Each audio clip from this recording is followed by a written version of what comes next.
எப்போ இவங்க 2 பேரையும் பிரிச்சாங்களோ, அப்பவே கனவு காட்சிகள வச்சு தான் ஓட்ட போறாங்கங்கிறது நமக்கு தெரியும். இத வந்து இங்கேன்னு இல்ல, பாரதி கண்ணம்மா டைம்லேருந்து நம்ம பார்த்துட்டு தான் இருக்கோம்.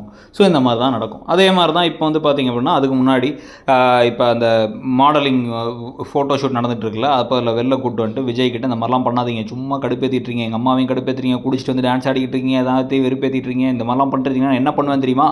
அப்படின்னா, சரி நீ என்ன பண்ணணும்னு நீ சொல்லு. நான் கேட்குறேன் அப்படின்னா, நீங்க முதல்ல வீட்ட காலி பண்ணணும் நீ நைட்டுங்கிறாங்க அவங்க. சரி ஓகேன்னு காவேரி சொல்லிட்டாங்க. இவரும் கிளம்பி போயிடுறாரு எதுவுமே பேசாமல். காவேரி வீட்டுக்கு வரும்பொழுது ஐயோ இப்போ வீட்டை காலி பண்ணி போயிட்டாரோ அப்படிங்கிற நினப்போடையே வந்து மேலே எல்லாம் பார்த்துட்டு இருக்காங்க. பாட்டி வேறு யாரை தேடுறனா ஒன்றும் இல்லைன்னு சொல்லிட்டு கீழே போயிட்டு ஹவுஸ் ஓனர் மாமி கிட்ட பேச்சு கொடுத்து அப்படியே வந்து இங்கே செடி கொடிலாம் நல்லா இருக்குது, நானும் செடி வளர்க்கணும்லாம் பேசிட்டு அப்புறம் பக்கத்து வீட்டில் யார் வரப்போகிறான்லாம் கேட்க, அதே ஏற்கனவே பையன் இருக்கானே அப்படின்னா, இல்லை அவர் காலி பண்ணிட்டு போயிட்டாருன்னு நினச்சேன் அப்படின்னா, அவர் ஏன் காலி பண்ணிட்டு போக போகிறாரு, லைட் ஆஃப் ஆகிருந்தால் வெளில போயிருக்க போகிறாரு அப்படின்னா, ஓ அப்படியான்னு இப்போ சந்தோஷமாக மேலே போகிறாங்க. அவங்க இந்த விஷயத்தை என்ன பண்ணுறாங்க, அந்த பொண்ணு வந்து இப்படி கேட்டுச்சுங்கிறத வந்து இப்போ விஜய் கிட்ட சொல்ல, விஜய் ஓ நம்மளை பற்றி கேட்குறாங்களோ அப்படின்னு சொல்லிட்டு சந்தோஷமாயிடுறாரு. சந்தோஷமாகி மேலே போகிறாரு.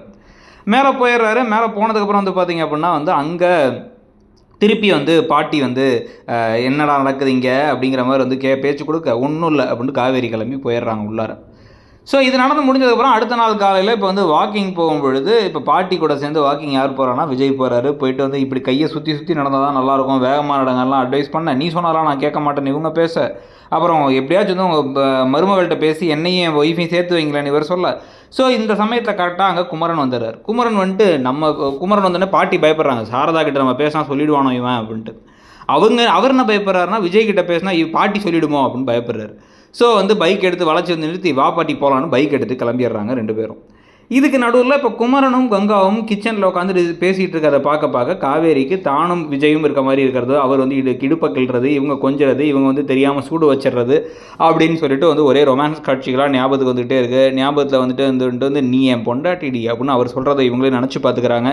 அப்புறமா வந்து அது குமரன் பார்த்து அசுட வழியும் போது இவங்களுக்கு ஒரு மாதிரி கண் கலங்கல் ஆகிடுது. அதோட எபிசோட் முடியுது. இந்த கதையை பற்றி நீங்கள் நினைக்கிறீங்கிற சொல்லுங்கள்.